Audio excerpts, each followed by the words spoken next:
어떤 죄형 법정주의에 대해서 간단하게 조금 따져본 다음에 진도를 나아가도록 할게요. 그래서 여기 죄형 법정주의를 보면 우리 지난 시간에 죄형 법정주의의 원칙도 잠깐 다뤘었어요.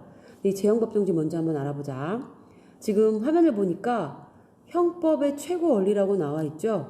그래서 이게 뭔 소리냐? 범죄의 종류, 어떤 게 범죄가 되는지, 그 범죄를 저지르면 어떤 처벌을 받게 되는지가 법률, 문서로 만들어진 법률에 미리 나와 있어야 한다라는 근대형법의 기본 원리다. 그런데 근대적 의미에서의 죄형법정주의라는 건 뭐냐면 법률이 있으면, 그러니까 법률로만 만들어 놓으면 된다는 얘기예요. 현대적인 의미에서는 적정한 법률이래. 그러니까 법률로만 만들어 놓으면 범죄도 만들어지는 거고 형벌도 만들어지는 거다. 근데 법률에 명시되어 있지 않으면 범죄도 없고 형벌도 없는 거다. 그래서 법률만 있으면 내용은 문제 삼지 않는 거예요. 부당한 법률이건 뭐 상관없어. 법률만 있으면 된다라는 의미의 형식적 의미의 형법이었는데 오늘날 현대적 의미의 형법은 적정한 법률이 있어야 돼요. 그래서 법률의 내용도 정의에 합치되어야 돼. 그래서 이거는 형식적 의미의 형법이고 여기는 실질적 의미의 형법이 된다. 그래서 형법, 헌법이 아니라 형법. 그래서 프린트물에 보면 형식적 의미의 형법이랑 실질적 의미의 형법이 나와 있죠. 네, 요런 것들이라고 보면 되고 지난 시간에 우리가 그 죄형 법정주의에서 파생된 여러 가지 원칙들에 대해서 교과서에 나왔었어요. 첫 번째는 뭐가 나왔었냐면은 관습형법 금지의 원칙. 꼭 성문으로 되어 있는 것만 따라야 된다. 옛날부터 그래왔다거나 옛날부터 꾸준히 그래왔던 불문법인 관습법을 근거로는 처벌할 수가 없다. 이런 거죠. 그리고 유추해석 금지의 원칙도 있고 그 다음에 세 번째 소급표 금지의 원칙, 네 번째 적정성의 원칙, 다섯 번째 명확성의 원칙. 요거를 지금 프린트물에 나와 있는 걸로 정리를 해본 다음에 그 다음에 우리가 진행을 해보도록 합시다. 자, 프린트물에 보면은 그 죄형 법정주의 나와 있는 부분, 요 부분이죠. 자, 그래서 여기 형식적 의미의 형법이랑 실질적 의미의 형법에 대해서는 여기 이렇게 나와 있고요. 그죠? 자, 그리고 형법에 대해서 보면 지금 죄형법정주의 의미와 실현 원칙이라고 해서 나오죠. 자, 1번. 자, 어떤 행위가 범죄이고 그 범죄를 어떻게 처벌할 것인지 미리 성문의 법률로 규정해야 한다는 원칙. 이게 뭐냐면 이거예요. 죄형법정주의. 1번에 들어갈 말은 죄형법정주의가 되겠죠. 그래서 죄형법정주의를 실현하는 구체적인 원칙 5가지가 여기 나와 있죠. 그래서 5가지들은 딱 보면은 다 알 수 있는 내용이기도 해요. 그래서 여기 관습형법 금지의 원칙은 의회에서 제정한 것이어야만 한다는 얘기예요. 불문법인 관습법을 근거로는 처벌할 수 없다. 뭐 옛날부터 그래 왔으니까 그런 거로는 안 된다는 얘기예요. 의회에서 제정한 성문법, 문서로 만들어진 법률이 이제 성문법이죠. 문서로 만들어진 법. 자, 성문화되어 있는 성문법으로만 처벌할 수 있다. 이게 관습형법 금지 원칙. 관습법으로는 처벌할 수 없다. 그 다음에 소급. 소급이라는 거는 뭔 소리냐면 거슬러 올라가다는 얘기예요. 오늘 이 법이 만들어졌는데 어제 행동에 대해서는 처벌할 수 없다는 얘기예요. 범죄와 형벌은 이 사람이 행위를 저질렀던 당시 법률에 규정되어 있어야 하고 행위 이후에 제정한 법률로는 소급해서 처벌할 수 없다. 그러니까 뭐 오늘 법이 만들어져 있는데 그저께 행동, 뭐 1년 전의 행동 절대 처벌할 수 없다는 원칙이죠. 오늘 이 순간 이후로부터 처벌할 수 있다는 게 거가 되는 거예요. 근데 예외가 있어요. 행위자, 때로는 범죄자가 될 수 있겠죠. 행위자에게 유리한 경우는 적용이 가능하대요. 그런 거. 유리한 경우, 행위자에게 유리한 경우는 소급해서 적용하는 게 가능하다. 자, 세 번째. 자, 뭐가 범죄이고 그 범죄에는 어떤 형벌이 부과되는지, 예를 들어서 나쁜 행동을 저지르면 뭐 엉덩이 열대에 처한다 라고 있다라고 해보자. 나쁜 행동이 뭔데? 그 나쁜 행동이 뭔지까지도 그 범죄, 그 행위를 저지른 나쁜 행동이 무엇인지 그 범죄가 뭔지까지도 법률에 명확하게 기재를 해놔야 된다라는 게 뭐냐면 명확성의 원칙이에요.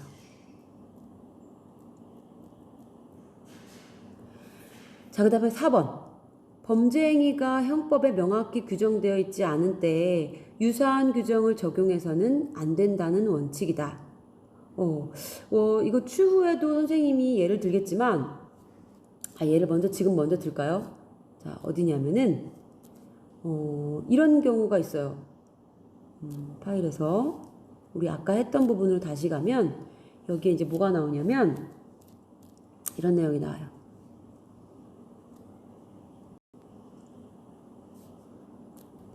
자, 여기 화면을 보세요. 자, 흔히 염소 판결이라고 불리는 대법원 판결에서는 죄형 법정주의 가운데 이거는 유추해석 금지의 원칙을 판결의 중대한 근거로 삼았습니다.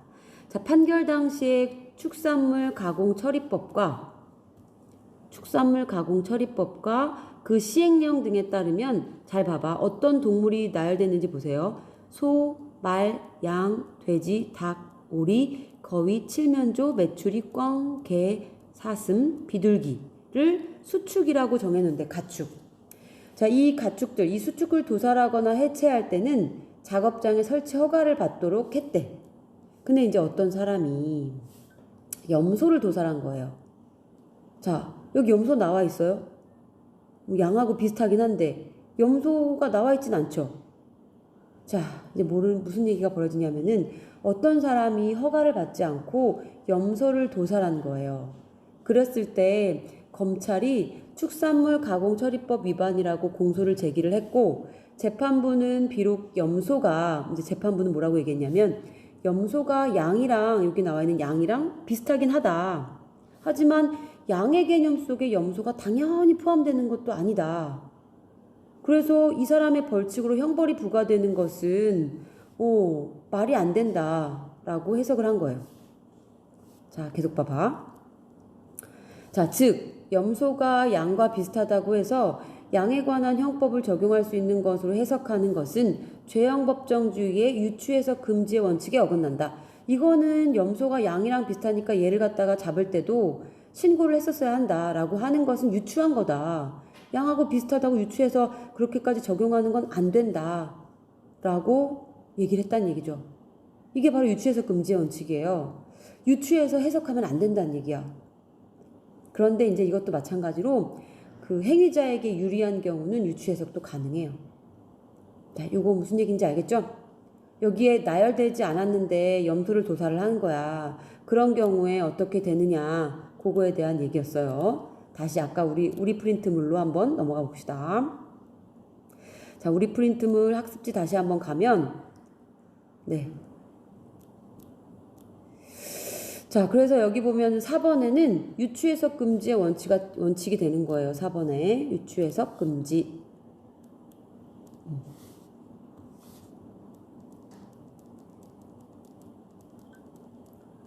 범죄 행위가 헌법에 명확히 규정되어 있지 않은 때 유사한 규정을 적용해서는 안 된다. 아까처럼 양인데 염소도 비슷하지 않느냐라고 해서 이렇게 적용하면 안 된다. 근데 아까도 말했지만 대신 행위자에게 유리한 유추해석은 허용된다. 자, 5번. 자, 이거는 비례성의 원칙이죠. 또는 적정성의 원칙. 이거는 범죄가 되는 행위랑 그에 따른 형벌의 질과 양은 비례해야 된다. 이만한 범죄를 저질렀으면 이만큼 처벌해야 되는데 이만큼 처벌하면 안 된다. 이만한 행위를 저질렀는데 크게 처벌을 하는 거야. 그것도 안 된다. 적정해야 된다. 이만한 행위를 저질렀으면 이 정도의 형벌을 주면 된다.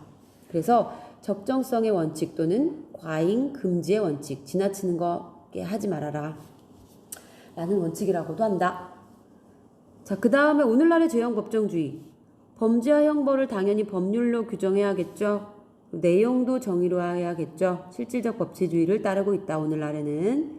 그리고 국가의 형벌권 또는 입법권 이런 것들을 마음대로 해석하는 자의적인 행사, 마음대로 해석하고 행사하는 것들 제한을 해서 국민의 자유와 권리를 보호하고자 한다. 오늘날 죄형법정주의 궁극적인 목적은 바로 이거죠. 국민의 자유와 권리 보장. 자, 문제를 한번 풀어보겠습니다. 1번. 넓은 의미에서 보면 금지하는 행위의 내용과 형벌을 규정한 모든 법은 어떤 의미의 형법이라고 할 수 있다? 네, 넓은 의미에서 보면 금지하는 행위의 내용과 형벌을 규정한 모든 법은 네, 실질적인 의미의 형법이라고 볼 수 있어요. 2번. 형법은 범죄 행위를 처벌을 해서 국민의 자유를 보호하기 위함이죠. 자, 어떤 사람이 사회적으로 비난받을 만한 행위를 하였을 때 그 행위가 법률에 범죄로 규정되어 있지 않다면 국가는 그 사람을 처벌할 수 없다. 범죄가 없으면, 그러니까 법률이 없으면 범죄도 없는 거죠. 법률에 명시되어 있지 않으면 범죄도 일어나지 않은 거랑 똑같은 거예요. 자, 2번. 죄형 법정주의를 실현하는 원칙에 대한 다음 설명이 맞으면 동그라미, 틀리면 X하시오. 1번. 관습형법 금지의 원칙에 따라 성문법을 근거로는 처벌할 수 없다. 잘못됐죠? 관습형법이 금지라는 건데 성문법을 근거로 처벌할 수 있다는 얘기죠. 자, 2번. 소급표 금지가 원칙이지만 행위자에게 유리한 소급표는 허용이 되죠. 유리한 경우는, 그지? 자, 뭐가 범죄고 그 범죄에 어떤 형벌이 부과되는지 법률에 명확히 기재되어 있어야 한다. 명확성의 원칙이죠. 유추해석은 금지되며 예외가 허용되지 않는다. 유추해석은 금지되는 건 맞죠. 하지만 예외는 있죠. 행위자에게 유리한 경우 된다고 여기 나와 있지, 그지? 이거는 소급표 금지인데 똑같이 유추해석은 예외는 허용이 돼요. 행위자에게 유리한 경우 여기 있지, 그지? 자, 행위자에게 유리한 유추해석은 허용. 자, 유추해석은 예외가 허용되죠. 행위자에게 유리한 경우. 5번. 범죄가 되는 행위와 그에 따른 형벌의 질과 양은 비례해야 한다. 네, 비례성의 원칙, 적정성의 원칙을 설명한 거죠. 자, 그러면 이제 우리 교과서를 한번 보도록 할게요. 자, 교과서 141쪽에 생각을 키우는 활동. 공원에서 윗옷을 벗고 일광욕을 한 사람이 있었는데 이 사람이 과연 처벌을 받을 수 있을까? 받을까? 하는 내용이죠.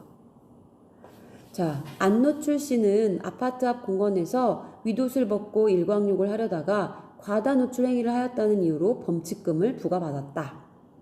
그러나 안노출 씨는 범칙금을 내지 않았고 이 때문에 법원의 직결 심판에 넘겨져 벌금 5만 원을 선고받았다.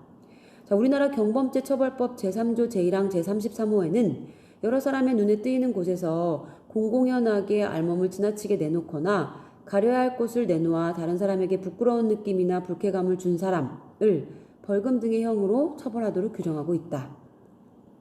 이에 안노출 씨는 법원에 정식 재판을 청구하였고 법원은 직권으로 헌법재판소에 해당 조항에 대한 위헌 법률 심판을 제청하였다. 우리 이거 아는 개념이 나왔네요. 그죠? 위헌 법률 심판. 법률이 헌법에 위배되었는지를 갖다가 심판하는 거잖아. 그죠? 법원이 제출한 거야. 헌법재판소에다가. 이 법률 이상하다 하면서 자, 헌법재판소는 심판 대상 법률 조항을 다음과 같이 위헌 결정을 했대요.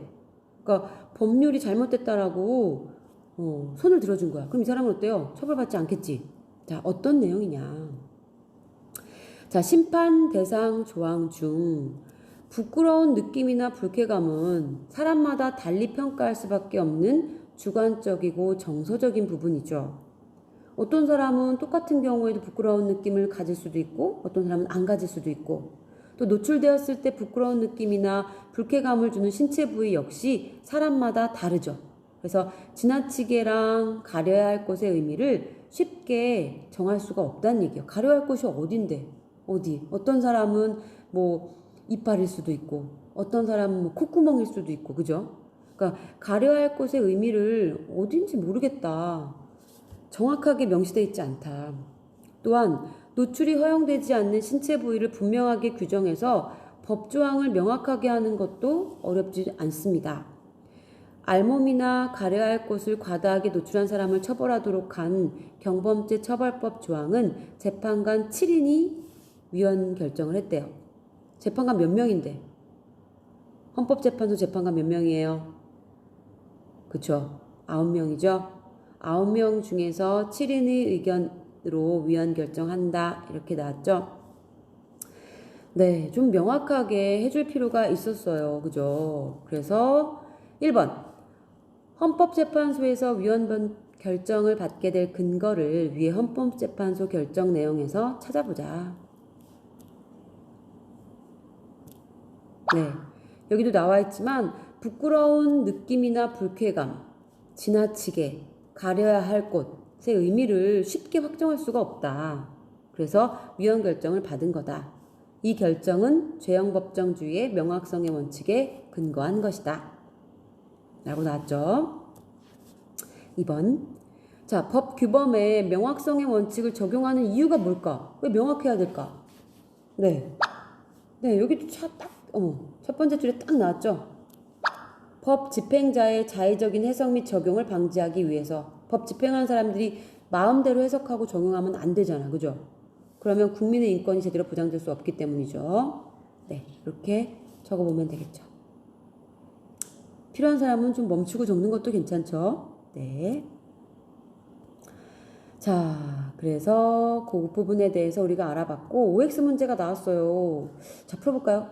죄형법정주의는 어떤 행위가 범죄이고 그 범죄를 어떻게 처벌할 것인지 미리 불문법으로 규정해야 한다는 원칙이다. 불문법? 아니죠. 뭐로 해야 될까요? 이거 X지. 네, 성문법으로 규정해야 된다는 원칙이죠. 행위 이후에 제정한 법률로는 소급해서 처벌할 수 없다.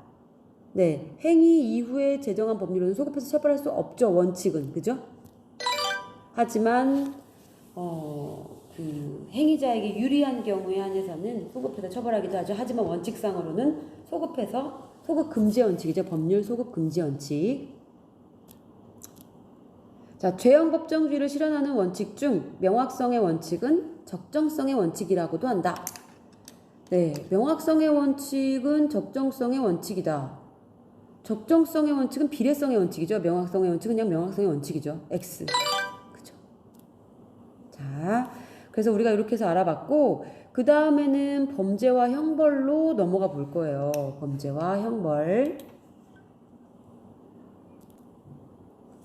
자, 우리 거기 지식 더하기에도 나와 있지만, 범죄의 의미. 범죄가 뭐냐? 우리 흔히 아는 그것들이에요. 그걸 어떻게 정리해놨는지 봅시다. 자, 법익을 침해하고 사회의 안전과 질서를 어지럽히는 반사회적 행위 중 형법에 의해서 금지돼서 반사회적 행위야. 사회에 좀 약간 반감시키는 사회의 어떤 사람들의 구성원들을 생각하고 이제 반대되는 반사회적 행위 중 형법에 의해 금지되어 형벌의 부과 대상이 되는 행위다.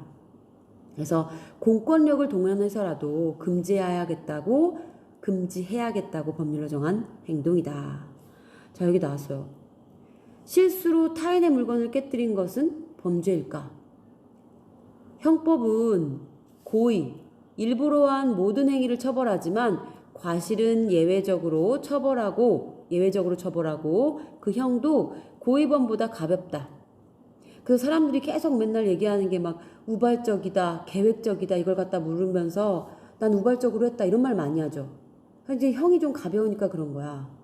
자, 예를 들어 일부러 남의 물건을 깨뜨렸다면 손괴죄가 적용되지만 실수로 한 행위는 처벌하는 규정이 없기 때문에 형법상 범죄가 되지 않는다. 그러나 민법은 이건 형법 얘기해야 돼. 형법은 고의냐 과실이냐를 따진다. 그래서 죄의 경중 정도, 가볍고 무겁고 정도가 좀 차이가 있다. 하지만 민법은 어때요? 고의든 과실이든 어때요? 남의 물건을 깨뜨렸다 하면 민법상은 불법행위가 돼서 손해배상 책임을 지게 되죠. 그래서 형법이랑 민법이 좀 차이가 있구나. 그런 걸 알아둬야 되겠죠. 그래서 여기 보자. 고의로 했어. 자, 형사 책임을 지죠. 고의로 한 경우에. 당연히 지지, 그지? 고의로 일부러 막 했으니까. 민사 책임도 역시 손해배상을 해줘야 돼. 깨뜨린 창문에 대해서 배상을 해줘야 되죠. 자, 과실. 실수로 깨뜨렸어. 여기 형사 책임, 여기 형사 책임 아무것도 없네. 과실인 경우에는 형사 책임은 없고 민사상 손해배상 책임만 지는 거예요.